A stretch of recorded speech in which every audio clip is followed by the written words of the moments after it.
Kalau lihat 5 tahun yang lalu dibandingkan dengan sekarang, top 10 market cap di IHSG itu sudah sangat berubah. Dulunya top 10 berisikan BBCA, BBRI, UNVR, TLKM, BMRI, ASII, HMSP, TPIA, SMMA, ICBP. Kalau sekarang beda banget, dari top 10 5 tahun yang lalu ke sekarang yang masih tersisa hanya 4. Bank BCA, Bank BRI, Bank Mandiri, dan TPIA. Apa yang membedakan top 10 market cap waktu 5 tahun yang lalu dengan top 10 market cap saat ini? Mari kita bahas di video kali ini.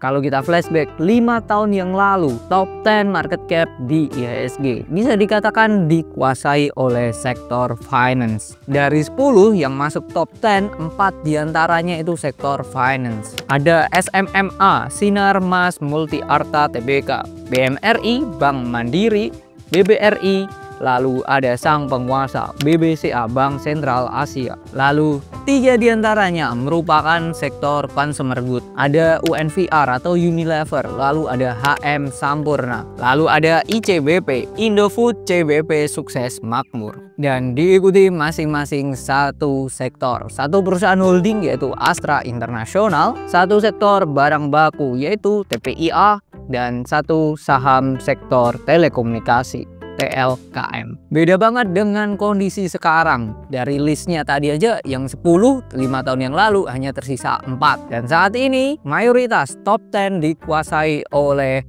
sang konglomerat, barisan taipan-taipan yang ada di Indonesia. Mulai dari DSSA yang dimiliki oleh Sinarmas Group, lalu ada DCII yang dimiliki oleh Toto Sugiri. Beliau ini orang terkaya nomor 26 di Indonesia. Lalu ada BYAN yang dimiliki oleh Lo Tak Wan, orang terkaya nomor 3 di Indonesia. Dan jangan lupakan Pak Prayogo Pangestu. Saham beliau itu masuk ke jajaran top 10 yaitu TPIA dan juga Brand. Kalau ngomongin konglomerat jangan lupakan Jarum Group.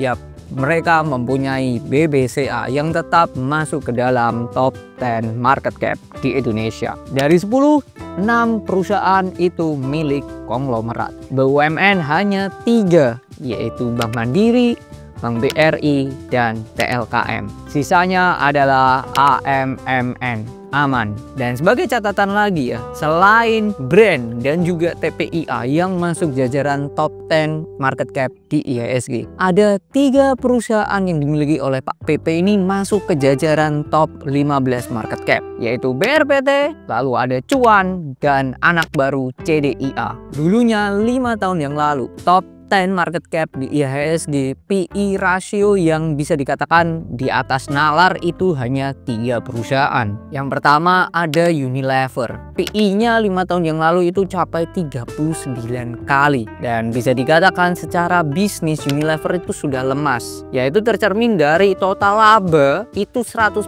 dibagikan ke bentuk dividen. Ya pasti kan kalian bertanya apakah perusahaan sudah tidak yang namanya ekspansi lagi. That's why semua laba itu dibagikan ke pemegang saham. Selain itu ada 2 perusahaan lagi yang PE-nya menurut saya itu di atas nalar, yaitu TPIA dan SMMA. PE mereka itu di atas 100 kali. Kondisi sekarang top 10 market cap di IHSG saham-sahamnya secara PE ratio itu di atas nalar. Brand PE rasionya itu di atas 400 kali. DCII juga sama, PE-nya di atas 400 kali. DSSA PE-nya ini di atas 95 kali loh. Lalu ada Bian yang PE-nya di atas 44 kali. Itu baru 4. Lalu ada 2 perusahaan lagi yang mana PE rasionya itu masih minus. Yaps, masih minus. Yang artinya perusahaan itu belum menghasilkan laba.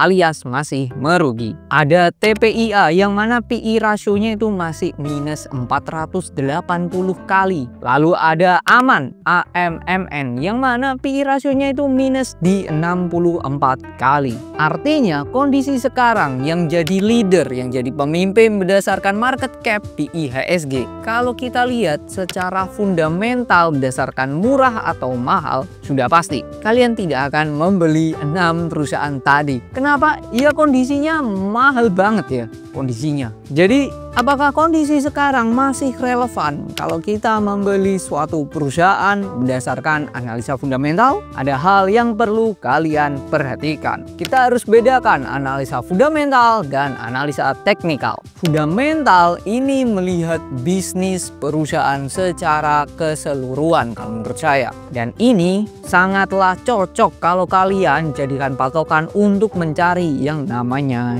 dividen. Sedangkan analisa teknikal yang dilihat pergerakan harga sahamnya jikalau kalian memang mencari yang namanya capital gain. Pergerakan harga saham entah itu naik, entah itu turun, itu pasti cerminan adanya aliran yang membuat adanya pergerakan dari harga saham perusahaan tersebut. Akan tetapi, pergerakan harga saham itu tidak semata-mata mencerminkan fundamental dari perusahaannya. Atau sebaliknya, ada juga perusahaan yang secara bisnis itu oke banget, akan tetapi harga sahamnya masih belum kemana-mana. Menurut saya, barisan konglomerat yang perusahaannya masuk ke jajaran top 10 market cap di IHSG menunjukkan kalau adanya kepentingan di sana. Dan menurut saya itulah hal yang wajar. Dulu ada kalanya saham BUMN khususnya konstruksi pada perform. Ada pula bank-bank digital juga perform. Dan mungkin 2024 sampai 2025 ini saya bisa katakan waktu performnya saham-saham konglomerat. Pertanyaannya adalah apakah nantinya di akhir tahun 2025 top 10 dari market cap di IHSG ini akan mungkin 8 diantaranya saham-saham konglomerat. Kita akan lihat nanti di akhir tahun seperti apa. Dan apakah ada saham-saham konglomerat yang menarik untuk dipantau? Simak terus video di Saham Setiap Saat.